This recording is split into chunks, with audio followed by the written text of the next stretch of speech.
Assalamualaikum, halo apa kabar semuanya? Perkenalkan nama saya Nija Salsabila dengan NPM 12102305 dari kelas 2E Manajemen SDM Universitas Swadaya Gunung Jati. Kali ini saya akan sedikit menjelaskan materi tentang human capital atau modal manusia untuk memenuhi salah satu tugas mata kuliah manajemen inovatif yang diampu oleh Bapak Sandi Nasruddin Wibowo SEMM. Oke, tanpa berlama-lama lagi, langsung saja ke video penjelasannya.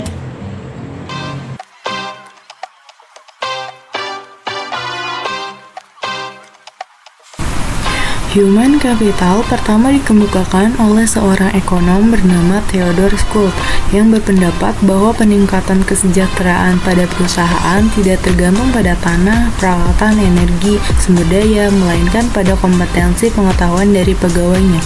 Kemudian ia mendeskripsikan posisi human capital sebagai kemampuan sumber daya manusia yang diperoleh melalui investasi pada sumber daya manusia, yang mendeskripsikan bahwa human capital terdiri dari 4 hal, yaitu kemampuan, perilaku, usaha, waktu, dan semuanya ini dimiliki dan dikendalikan sepenuhnya oleh pegawai.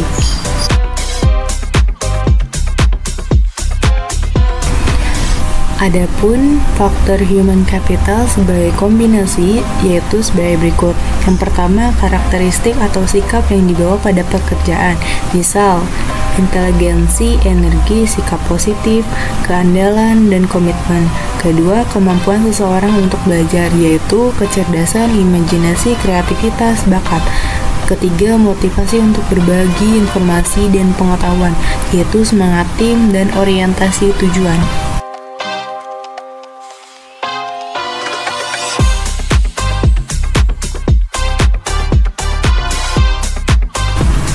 Sebagai kunci keunggulan organisasi terdiri dari 3 kelompok utama dari aset perusahaan.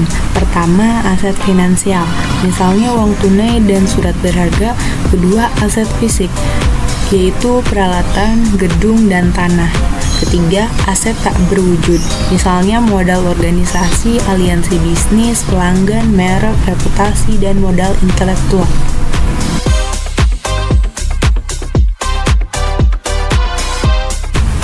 Dalam meningkatkan kompetensi karyawan, tantangan utama yang harus diperhatikan yaitu kompetensi harus sesuai dengan strategi bisnis, dan kompetensi perlu diciptakan melalui lebih dari satu mekanisme. Ada 5 cara untuk meningkatkan kompetensi karyawan. Yang pertama, buy atau membeli, mengganti SDM yang lama dengan yang baru dan memiliki kualitas yang lebih baik. Kedua, build atau membangun, investasi dilakukan terhadap SDM untuk meningkatkan kualitasnya menjadi lebih baik. Ketiga, borrow atau meminjam, penggunaan konsultan atau partner efektif memungkinkan berbagi pengetahuan dan desain kerja baru. Keempat, bunch atau melambung, perusahaan harus mengeluarkan karyawan yang bekerja di bawah standar. Kelima, bind atau mengikat, mengikat karyawan jangan keluar merupakan tindakan yang kritis pada semua tingkatan.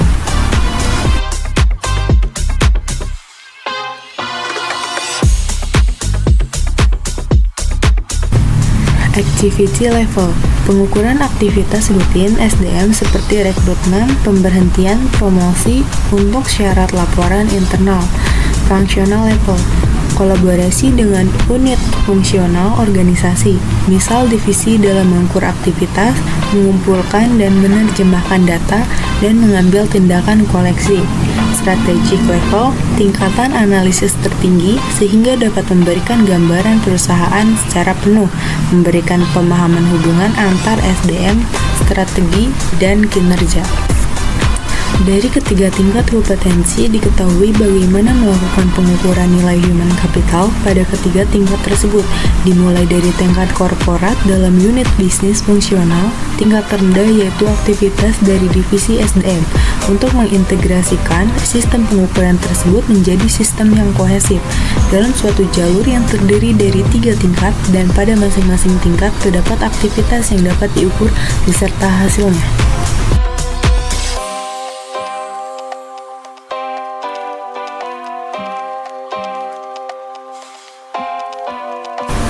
dua hal yang mendukung kontribusi investasi human capital ke dalam perusahaan.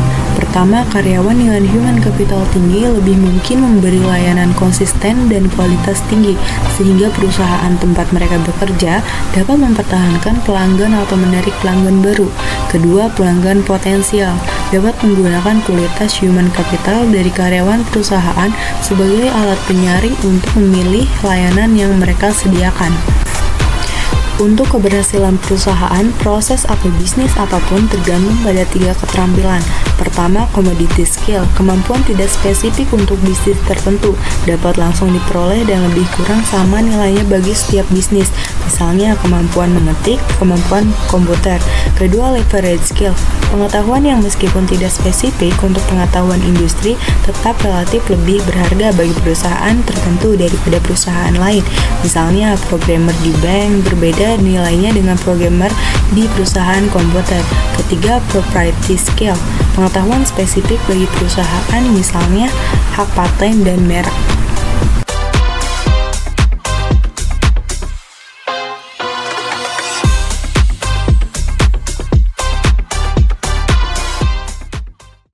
Oke, demikian penjelasan yang bisa saya sampaikan. Semoga bermanfaat. Kurang lebihnya mohon maaf. Wassalamualaikum warahmatullahi wabarakatuh. See you.